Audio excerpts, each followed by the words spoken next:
Twyla and Roberta are two girls from different racial backgrounds who meet in a shelter and form a complicated, lifelong bond.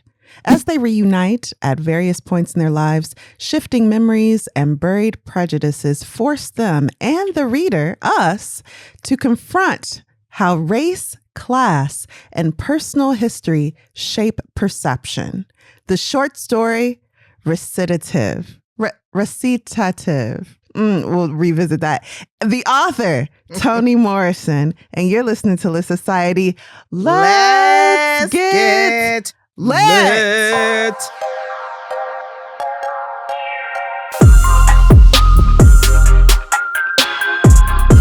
Hey, this is Kari. And this is Alexis. And you're listening to Lit Society, a show about books and drama. Alexis, how are you doing today? I'm doing all right. After coming off of Taylor Tinker Soldier Spy last week, thank you so much for choosing a short story for us to dive into today. You're welcome. When I saw how many pages, I was just so grateful to have a friend like you. Who likes short books. Yes. This is a short story, Toni's only short story, and it challenges us as the reader to face what we dictate as being a Black thing, a white thing in the context of humanity in America. And so with that in mind, let's move on to the theme of the week. Each week, readers, we choose a theme to discuss inspired by the book we're reading. And this week's theme is, are they Black or white? Oh, my goodness. Oh. Woo! How did we get here? All right, Alexis. I just want to know how we got here. We will ask you to go ahead and listen to the clue. Choose if the person is white or Black. If you know their name, you get 5,000 points. If you know if they're Black or white, you get 1 million, because being Black or white is more important than having a name in some areas of this country. So I'll let you know about someone. You guess if they're Black or white. You ready? No, but okay. You got this, girl. Because Black people do Black stuff and white people do white stuff. Here we go. 5 rounds. Round 1. Born in London, this record executive was once called the last big deal in the music business. Today, he oversees the creation and output of some of hip-hop's biggest artists. Oh. Is he Black or white? I don't know. I thought we was going to hear some audio. No, I don't know why. I'll say white. Ding, ding, ding. And that's Lucien. He's been in the news lately because Drake tried to sue him and UMG. That's Lucien Charles Grange, record exec, music executive. Great job, Alexis. Okay. Round 2. Born in Pennsylvania in 1856, this man was the first to perform a successful heart surgery. He also founded the country's first non-segregated hospital. Is that man Black or white? Black. That's right. That's Daniel Hale Williams. We all learned about him in school, right? Round 3. You're doing great, Alexis. Born in Georgia, this woman is the current CEO of a Fortune 500 company. That company, Science Applications International Corporation, SAIC. They provide government services and information technology support. Is that woman Black or white? I'm going to say she's Black, but I don't know. That's good. Right. You know your Blacks. That is Toni Towns Whitley. Round 4. Okay. You really gonna get this one, I already know. We'll see. This man was once a member of the most successful music acts of all time, in, some people's opinion. And today he's the wealthiest member of that original group. Is that man white or Black? What did you even say when you said that? What did you say? Would you like me to repeat the clue? Yes, repeat the clue. This man was once a member of the most successful music group act of all time. Today, he is the wealthiest member of that original act, that original group. Is he Black or white? I I don't know. That could go either way. I just don't know the group. They all could. That's the point of the game. Mm-hmm. I would You ain't got to know the group. Just to stay black or white. Is this something black people do or something white people do? I would say I'm going to go with...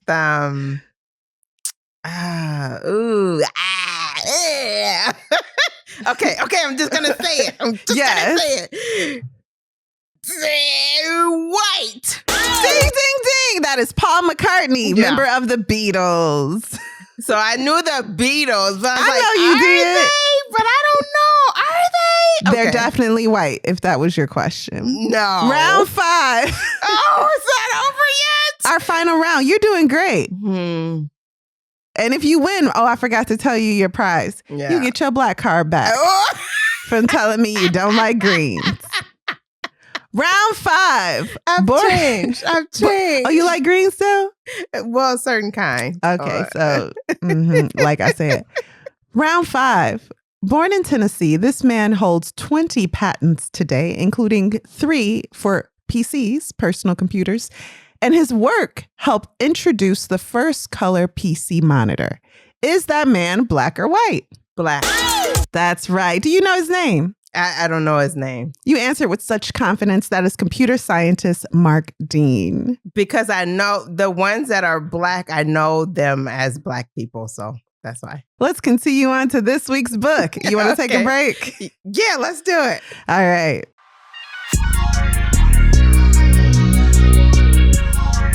And we're back. Alexis, please tell us how to pronounce this short story. Please tell us a little bit about Toni Morrison, although this is not the first work we've covered by her, and it won't be the last, no doubt. And yeah, her inspiration for writing Recitatif. So Recitatif is the French word for recitative, right? Yeah. Mm-hmm. Okay. But how do you pronounce it? It's recitative. Recitative. Yeah. Thank you. So we've covered, like you said, a couple books from Toni Morrison. We did Sula and Song of Solomon. So go back and listen to them if you want a full dive into who Toni Morrison is. This book, Recitative, was originally published in 1983 in Confirmation, an anthology of African American women. It was republished as a standalone book in February 2022, and it has an introduction by Zandy Smith. And I did read it, but I didn't come back and read it after I read the book. And that's what I need to do. Did you get to read it, Kari? Yeah, I loved it. It was almost as long as the story. Yeah, it was. But I love the way who I believe she's English, she broke down what this book means to her personally and how it easily applies to race in the States. Yeah, there's discussion that this book was meant to explore the arbitrary racial categorization and how it shapes perceptions. And so Toni purposely left out race for each girl so that we can throw in our own biases. And some books we read it. Yeah, some books we read, it doesn't matter if the character is black or white, but she purposely wrote a story where race does matter because it helps form the context of the character presented. But she's not going to tell you what that race is. You're going to have to, like Alexis said, use the stereotypes that you have accepted as true in your heart to decide. And Kari, who do you think would enjoy this book? I love books that that really are about the reader, in as much as they're about the characters. And for me, although it's cliche now, I will say if you liked Gone Girl, I think you would like this because Gone Girl was a story that made you look at the kind of prejudices you might have towards someone who's not just imperfect, but wrong in a lot of aspects of his life. And would you go ahead and push blame without clear evidence? I thought it did that anyway. This book, of course, a little more pertinently is about how we categorize people in our mind and heart without knowing very much about them. So it's a little more serious, of course, than Gone Girl in a lot of ways. But Yeah, I think if you like that, you'll like this. And this is very short. This you could read in an Easy. hour Yeah, or less. definitely. So, Alexis, why did you choose this story except, being sick of long books and short on time? So listen, I think when I came across this book, I was at the library during Black History Month, and it was sitting on one of those Black History tables. And so I picked it up and I said, oh, I didn't know Toni Morrison had a book. So I figured a short story. So I was like, let's dig into this. Let's give it a try. And of course, it's her only one, right? Yeah, and it's her only one. And I hadn't read anything about it. I just, like I do, picked up the book and let's dig in. I do hate that I read the introduction before I read the story, though. The intro in this case should probably be applied at the end so as to not spoil the purpose of the book for you. Yeah. Although I agree with you. It was well written. And I felt like Zadie's comments, she described Toni Morrison as a direct descendant of slaves. And I still have to think about that concept because it's true. It's true, as I too am a direct descendant of slaves, but our Black people not in the States, not direct descendants of slaves. Maybe I'll cut this out. But I think I've heard some say that they are not. Yeah, not everyone is, even in the States. Yeah. But I thought that was interesting. Yeah. Anyway. A way to look at the Black diaspora from outside of America. I always appreciate that point of view. So I'm not critiquing Zadie's comments at all. I welcomed them. It was really interesting to see how she thought about this story and Toni Morrison's life and career. It's really good. Yeah, it is. Well, without further ado, Alexis, please take us into Recitatif and the story, the plot, spoilers ahead. You have the floor. The story opens with Twyla, our narrator, and she's remembering that she and another girl, Roberta, ended up at St. Bonnie's, a shelter for children whose parents couldn't care for them or who are orphaned. And the book starts with Twyla's, my mother danced all night and her mother was sick, something like that. These girls are like 8 years old and they're sharing a room because the other rooms are filled with other girls. It's like 130 kids in this building and they're the two youngest, I think. In any event, and they're not real orphans. So the people don't care for them. Because they don't have beautiful parents up in the sky. Their parents are right here neglecting them on Earth. Yeah. And when Roberta and Twyla are introduced, Twyla's like, my mom is not going to like me sharing a room with this other person here. Yeah, because them people don't wash their hair. And they smell. And I kind of think that's like the first clue of who could be who. In your heart. Me too. Yeah. So I'm like, well, we don't need to and shouldn't wash our hair every day. And so Roberta must be Black. Exactly. But yeah, that's interesting. There are other things said about white people not washing their hair as well. So yeah, or a smell, like every race is told that they smell. Yeah. So they both have a hard time in school. Twyla doesn't remember things, and Roberta can't read. Roberta is only like good at jacks. And the food at St. Bonnie's is pretty basic. They have Spam, Salisbury steak, and Jell-O. Twyla loves this food. She's like, it beats popcorn and is it Yoo-hoo? Yoo-hoo that her mother gives her for dinner. I said, who don't like Yoo-hoo? Twyla, again, is white. Spam? Twyla like that Spam? Oh, she white. Yeah. Roberta didn't touch any of her food. She didn't care. The girls both try to avoid the older girls who are like 15 and 16. And they're on the second floor and they've had a tough life, of course. And that's why they're there. And these girls also have they wear a lot of makeup and they probably had some abuse in their life. So they're what do the girls call them? Twyla and Roberta? gargoyles. Gargoyles, like gargoyles. Yeah, like gargoyles. Okay, so after about a month, their mothers come to visit, and the plan is for them to go to chapel and then have lunch in the lounge. Twyla hopes that Roberta's mom might be good for her mom, and it'd be good for them to meet each other. They'll be friends. We're friends. Roberta and Twyla are friends, so our moms will be friends. Yeah.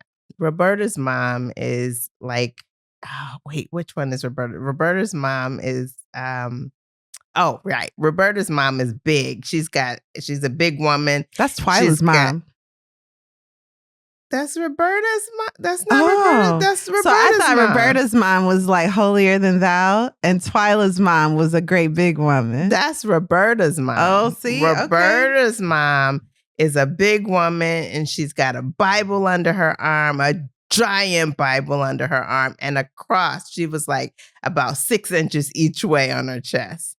And Twyla's mom is wearing these green pants that Twyla hates, and they make her butt look big. Stick out. Yeah. Oh, now we don't know what Twyla mama is. Yeah, so we can make some assumptions here based on that. Can we? We could. We will is the point. Even if we shouldn't, we will. Oh, that's so interesting. And Twyla's mother's name is Mary. That's the only name said. So Roberta brings her mom over to Twyla and tries to make an introduction. And Twyla's and Roberta's mom kind of like shuns her, like, ooh. She won't even shake her hand. She would not shake her hand. She, in fact, gets out of line and goes to the back of the line in order to avoid being close to her. Twyla's mother, Mary, curses in response to Roberta's mom's reaction. To her snubbing her. Yeah. This is interesting because, and again, to reiterate, if we haven't said so already, it's not like you're supposed to figure out who's black and who's white. Neither character is, in Toni's mind, she doesn't divulge which one is what. The point is that we assume things about these people based on nothing. Mm-hmm. And I thought Zadie explained it well. Race is made up, but its effects are very real. And she didn't say it like that, but it becomes a real thing because we make it a real thing. Yeah. And so what have you made real about this made up thing? Yeah. The consequences and effects of institutional racism are definitely real. Mm-hmm. But then there are just things we think are for white people or for black people, right, or characteristics we assign to races. And so Toni's challenging us. Is the white mom the one that's dancing all night? And the black mom sick? In that case, is the black mom more religious? Yeah. It's very interesting. Well, let's dig Who gonna cuss in church? Let's dig a little deeper, right? Yeah. Lunch. So Twyla's mom didn't bring anything. So Twyla has nothing. She's got this Easter basket. So her and her mom are picking through the green kind of shredded leaves that are in there. I forgot what you call that. Mm-hmm. And picking out mashed jelly beans and eating those. Meanwhile, Roberta's mom had fried chicken, ham sandwich, chocolate graham. I mean, come on, Alexis. What? Roberta is black. She has all of this stuff, so how can she not be black? Mm-hmm. Twyla reflects and says, the wrong people always have the wrong food is always with the wrong people. So what does that mean? Yeah, exactly. So the girls end up leaving. Roberta leaves first, and it's spring, and she promises to write, but remember, Roberta can't read. And in addition, they did not change addresses. So part 2, Hendrix. Some time has passed. They're probably in their teens at this point, maybe late teens. Twyla is working at the Howard Johnson Diner on the 11 to 7 shift. And then one August, Twyla actually spots Roberta. She's smoking a cigarette at a booth with these two guys. They got hair on their face and on their head. It's all over the place. And her own hair, Roberta's hair is so big and wild, she could hardly see her face. But Twyla recognized her eyes.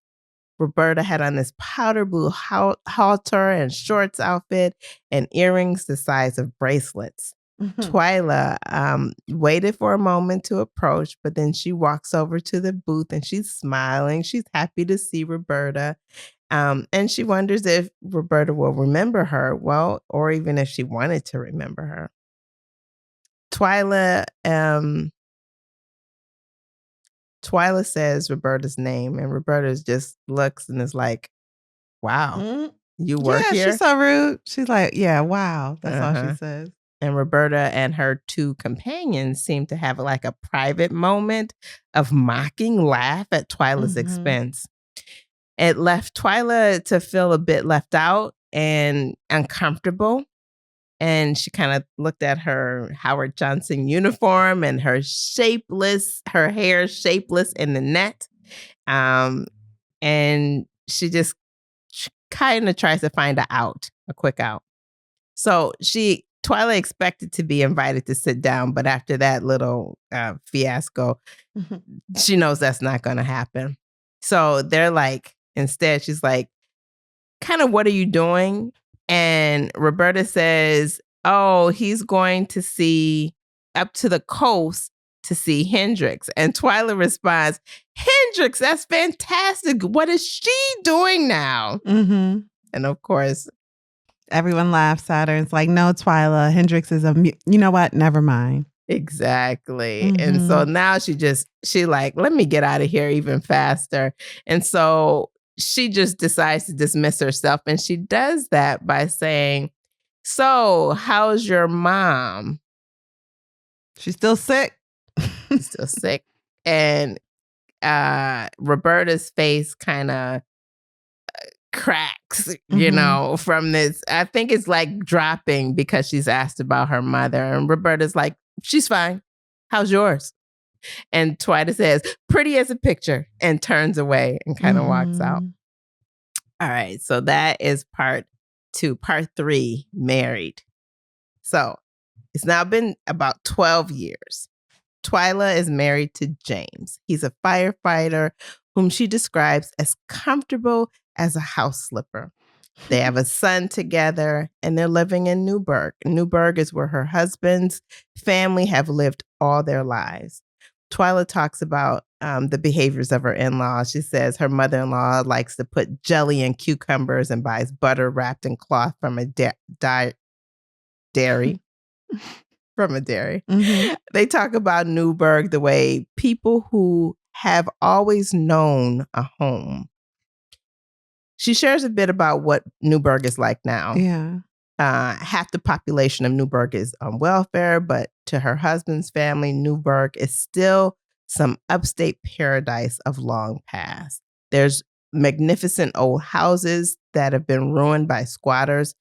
And she mentions that there's IBM people now in the area, and they've moved back to the city from the suburbs. And there's this new store that's been curated with gourmet foods that the people coming back into the city would want to buy. So Twyla decides she wants to go over to that store and check it out. And she's not rich by any means, but she's able to survive. Comfortable middle class. Yeah, survive on her husband's income. And she puts items in the cart, items that are going to last for years. Not that Klondike bar. And then she chooses to get a Klondike bar because she's like, oh, my father-in-law really loves them. And, you know, this is something that doesn't make me feel like I'm wasting my husband's money. So at the checkout, her name is called. It's Roberta. Twyla doesn't immediately recognize her. Roberta is dressed to kill. She's got diamonds on her. She's got this smart summer dress on. And because she doesn't recognize her, she's like, I'm Mrs. Benson. Thank you. Like, and who are you? Uh-huh. And Twyla kind of learns that Roberta lives in the neighborhood. And when she identifies, she's like, oh, it's you. They have a nice little welcome. Hi, how you doing? She's part of those gentrifying IBM people. Yeah. She lives in the neighborhood, and they plan to go over to like someplace and catch up. Okay. So Twyla thought back to when she and Roberta were at Howard Johnson's and how she greeted her then and then how she looks now. She's like, interesting. Her hair is sleek and smooth, and she looks lovely, rich and summery. Twyla wanted to know what happened to her between Howard Johnson's and now. And to Twyla's credit, she's like, why was you acting like that a million years ago at the Hojos? Yeah. And she says, how is it? So she says, were you high? Well, I'm not there yet. That's a little later in the conversation. She's like, she lives in Annandale, which is a nearby neighborhood that's in the area, and it's full of doctors and IBM executives. And Twyla says, easy. Everything is so easy for them. They think they own the world. So there's another little form your own opinion. So Roberta is married to a widower. She is the mother of 4 stepchildren. Roberta suggests they have coffee. They go and they talk. And so they're talking about, in the meantime, they see Roberta's limousine driver, and Twyla asks, are you married to a Chinaman? And Twyla says, no, bozo, because that's what they used to call the lady. Keeper. Yeah, the school keeper. And they sit and they have coffee, they giggle, and they laugh like sisters, right? Separated for too long. And Twyla asks Roberta if she ever learned to read. She says, yes, of course. They talk about their mothers. They talk about Hendrix. And as Kari said, she's like, was you high back then? Because what was going on? Why was you treating me like that? What is her response, Kari? Maybe. She said, yeah, maybe she was. And, there were racial tensions. Essentially, she's saying there was, it was black and white thing. That was back then. It was in the air. And Twyla's like, really? Because everybody at the Hojo seemed like one big happy family. Yeah. It was interracial couples and everything. You was the one acting weird. She doesn't say this, but she thinks it. She's thinking like, that's not what my experience has been. It wasn't really a black and white divide in my experience. So they bring up a woman named Maggie. Maggie was at St. Bonnie's, and Maggie was deaf? No, she was a mute. There we go. They thought she couldn't speak. They thought, the rumor was that her tongue was cut out, but she was a mute. And they also thought she was deaf. And Roberta says that, Twyla says that Maggie fell one time, and the girls laughed at her. The older girls laughed at her. And Roberta was like, no, Maggie didn't fall. She was actually knocked down. Her clothes were torn, and it happened in the orchard. And Twyla doesn't remember that. And Roberta reminds her of how scared they were. They saw it happen, but they didn't do anything. And that really bothers Twyla. She's like, I don't remember the story that way. And no, your account is wrong. So this is important because Maggie represents even if these girls didn't have anybody else, at least they weren't deficient physically. So the disabled person in the room. So the disabled person in the room took the lower notch on this hierarchy that the girls had formed, and in a way was a comfort for them because at least they weren't at the bottom. And that's really what race does in a country. It takes people's physical characteristics, creates a hierarchy, and then people who are even lower on that hierarchy feel like, well, at least I'm not at the bottom. Yeah. So again, Twyla has a hard time with Roberta's accounting of that experience, and it kind of, rattles her a little bit. And so that is that part. Twyla ends up going back to her car and leaving, and they promise to keep in touch with each other. Mm-hmm. Let's get into part 4, the protest, racial strife. It's fall, and there's racial strife in the air. It's on the news. It's going on. And to Twyla, racial strife sounds like a bird from prehistoric times coming through and ripping through current civilization. Yeah. Just a little Toni handwrite, the way she makes word pictures for things. I thought that was really cool. Yeah. She said there's something, she thinks that she's supposed to feel something, or she knew she was supposed to feel something strong, but she didn't know what. And her husband didn't help. So her son is supposed to be bussed out to a different area. And she's okay with that. She thought it was a good idea. Well, all the schools are terrible, so take them from one terrible school and put them in another. Whatever. No big deal. Mm-mm. And while she thought her son might be frightened to go over to the new school, he didn't seem scared, so she didn't think anything of it. One day she's driving to the school, and one of the schools they're trying to integrate, and she saw a protest line of women. And one of those women, Roberta, she's holding the sign that says, "Mothers have rights too." She was going to drive on, but she changed her mind and circled back. And she honked her horn. And Roberta saw her, and she waved, and Twyla did not. And she didn't move either. Roberta came over to where Twyla was parked, and Twyla asked Roberta, "What are you doing?" And she's like, "Oh, I'm picketing." Mm-hmm. What you mean? And Roberta explains that they want to take my kids and send them out of the neighborhood. They don't want to go. Twyla's like, "Well, if they go, what's the big deal? They trying to bust my son too. It's not a big deal." And Roberta tells her it's not about us. It's about our kids. They both say, "I wonder what made me think you were different." Mm-hmm. Twyla tells Roberta that the women over there that are protesting, they're bozos for thinking they can decide where her child goes to school. Roberta says they're just mothers. So Roberta says, "I used to curl your hair." Twyla said, "I hated the way your hands felt in my hair." She said, "I did not like that." The women, they're having a disagreement about this protesting thing. And the women around can kind of see the anger in their face, what appears to be a mean conversation. And they kind of come closer to Twyla's car and kind of surround it and start gently rocking it until it's swaying back and forth. And Twyla reaches for Roberta like back in the day when they were at St. Bonnie's, and they'd be in the orchard and they'd be running from the bully older girls. But Roberta doesn't offer her hand.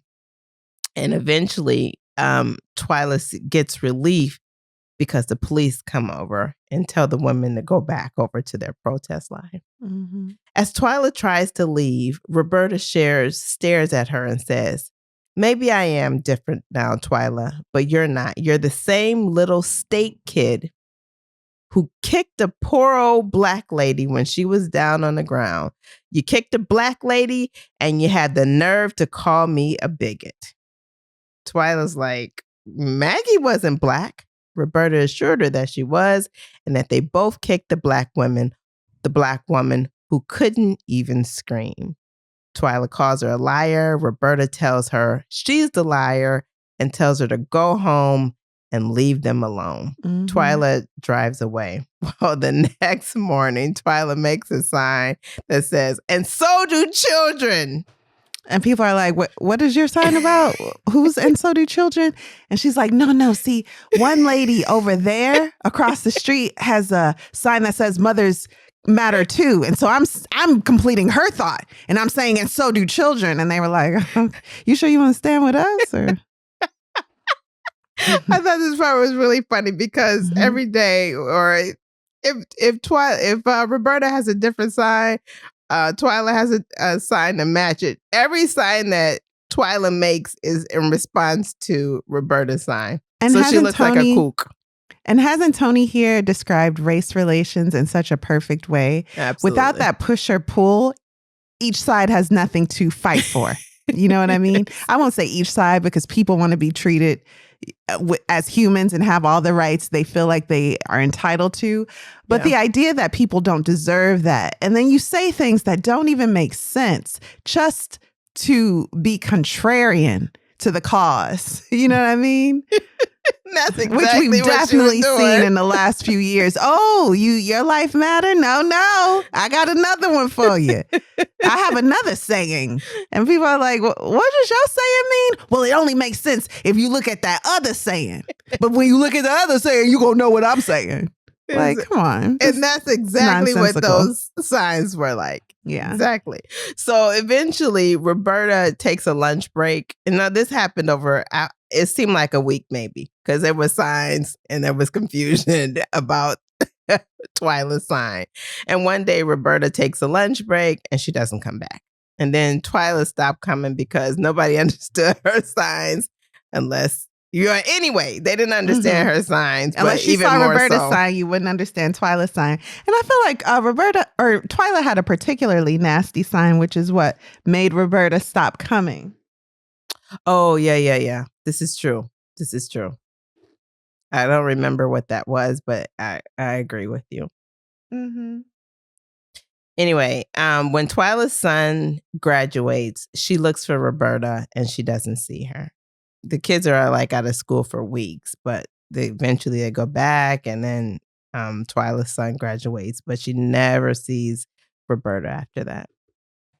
Twyla thought about Roberta said about Maggie. She said it didn't bother her much because she knew she didn't kick Maggie, but she couldn't be certain about whether Maggie was Black. She would have remembered. Twyla decided Roberta knew they didn't kick her, but they wanted to. And they never tried to help or call for help. And Maggie was like her dancing mother, deaf and dumb, nobody inside, nobody who could tell you anything important that you could use. Twyla said, I feel like Twyla here. I'm sorry. Twyla said she knew she wouldn't scream and couldn't, just like me. And I was glad about that. Go ahead, Kari. I felt like Twyla here didn't say we wanted to kick her. She said, I wanted to.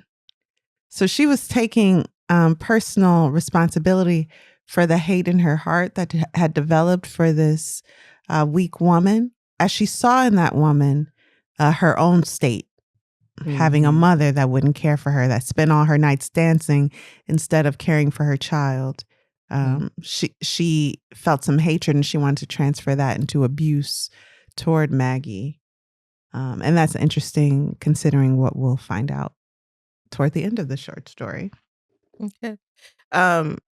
Okay. Let's jump into part 5, Christmas. So one Christmas, Twyla and her husband decided not to have a Christmas tree because their son was away at university and they would have Christmas at the in-laws, and they needed to be economic about their situation with their son in school. But at the last minute, Twyla changes her mind. She's like, oh, I got to get a Christmas tree. So she goes out driving, rushing around town looking for a tree. And she finds one and decides to carefully drive home because it's snowing. As she's driving slowly down the street back home, she can see people coming out of the Newburgh Hotel, all dressed in furs and tails. They look rich, expensive. On the next corner, however, is a diner. So she decides to stop in and get a cup of coffee and a few minutes of peace before she has to head back home and kind of finish up before Christmas Eve. When she heard her name, it was Roberta. Oh, okay. She was with a man and another woman. And Twyla says, well, it's you. And Roberta tells the people she tells the people she's with to go on to the car, like kind of don't wait for me, just go on outside. I'll be out there in a minute. And she tells Roberta tells her, she says, I have to tell you something. I made up in my mind that if I ever saw you again, I'd tell you. Twyla's like, I just as soon as not hear anything, Roberta.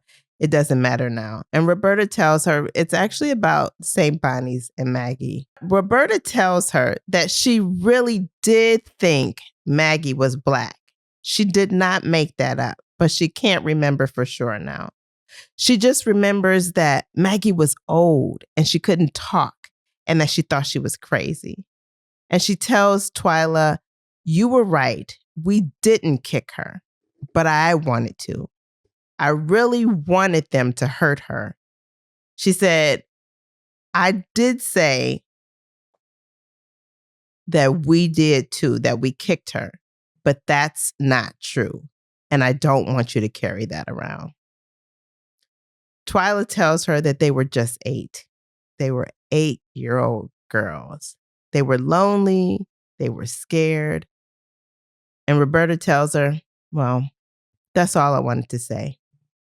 Twyla thanks her and says, did I tell you my mother never stopped dancing? Roberta says, yes, and mine never got well. Roberta was now crying, and she said, what happened to Maggie? That's the end. This last conversation is really interesting because Roberta is admitting to Twyla, I wanted to kick Maggie. I wanted to push her down because I had a lot of feelings. Twyla had already admitted she felt the same to herself. And then in that last conversation, Twyla says, as you stated, we were kids, Roberta. And then their conversation, they start finishing each other's sentences. Mm-hmm. So we were kids, Roberta. Twyla says, yeah, I know, just kids. Roberta says, yeah, I know, just kids. Twyla says 8. Roberta says 8. And lonely, Twyla says, scared too. And it's in this way that they know each other in a way that no one, even though they don't belong to the same racial group, they have an understanding about each other that mirrors that understanding they had at the beginning of their life when she said, yeah, my mother dances all night. Mm-hmm. And Roberta didn't have to ask questions. Yep. Great bookends. You want to take a break? Let's do it. All right.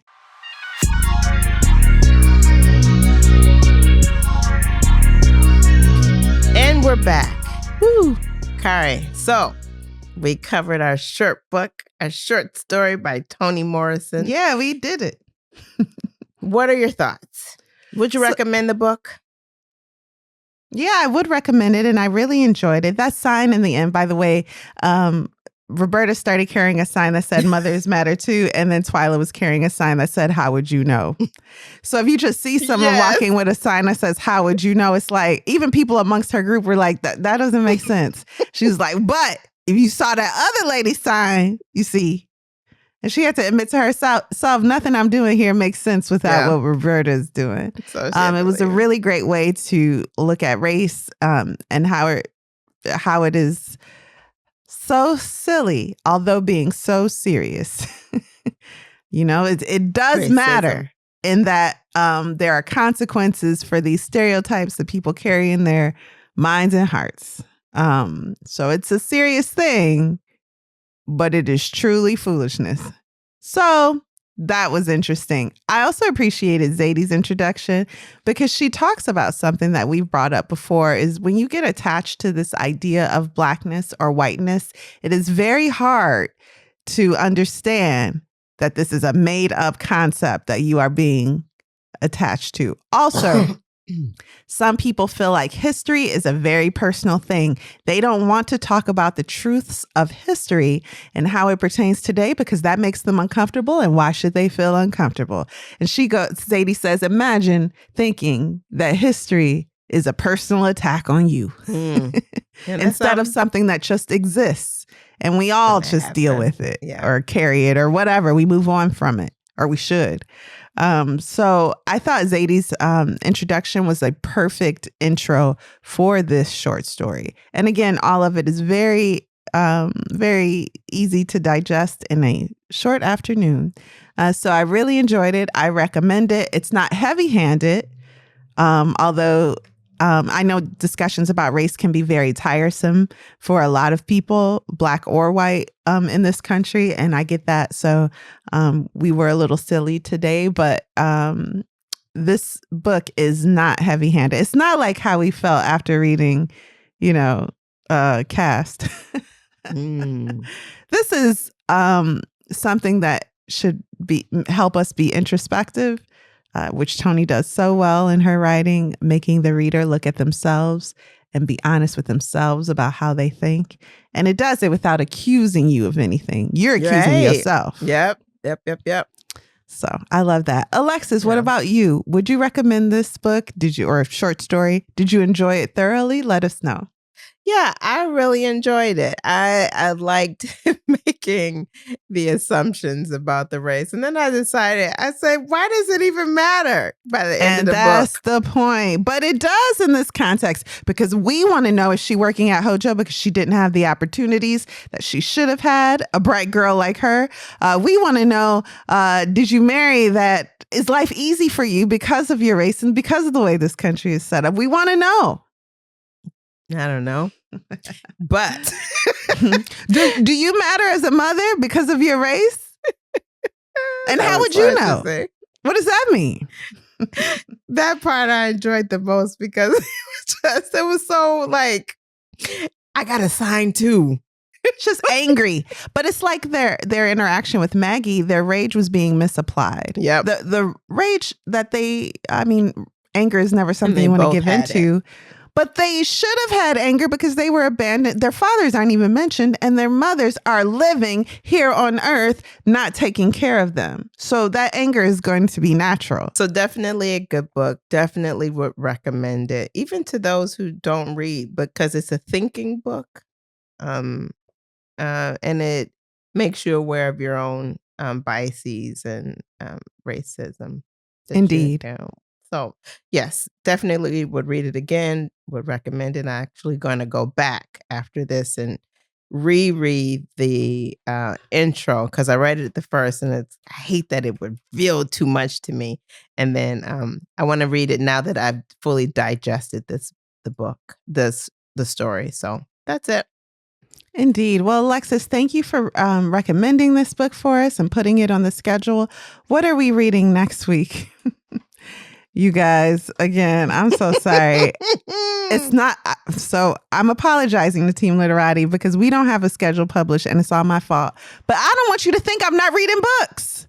I am. And they've been so bad. Yeah. So bad. Okay. We talk about some of them in our group discussion over there on Patreon. So if you'd like to get in on that, if you'd like to join Team Literati and get all of our episodes in full, go over to www.patreon.com/LitSocietyPod and sign up. Do it. I think it's like $3.99 for membership. That's right, $3.99. Way cheaper than the price of eggs. Go over there to patreon.com/LitSocietyPod. So I am trying. I was going to put Catcher in the Rye on the schedule today, and I was like, no, I want to. Okay, good. I don't want to. So my niece has been wanting me to read The Nightingale, and I don't usually put books on the schedule that I haven't read yet. So with that in mind, Alexis, what are we reading next week? The Nightingale, a novel by Kristen Hannah. That's right, Kristen Hannah. I don't know why I wanted to be Christian. I couldn't even fix it. I tried, but I couldn't. I didn't have the words to correct it. So thank you all for listening to Lit Society. We love you guys. Lit Society is brought to you by Alexis Honoria and Kari Herrera. Support the cause by leaving a 5-star review for our show over on Apple Podcasts, Spotify, along with a comment about why you absolutely love us. We love y'all too. You too. If you've enjoyed what you've just heard, tell a friend about Lit Society. Visit LitSocietyPod.com for show notes, this month's book list, and to sign up for our amazing email newsletter. And until next time, you guys, read something.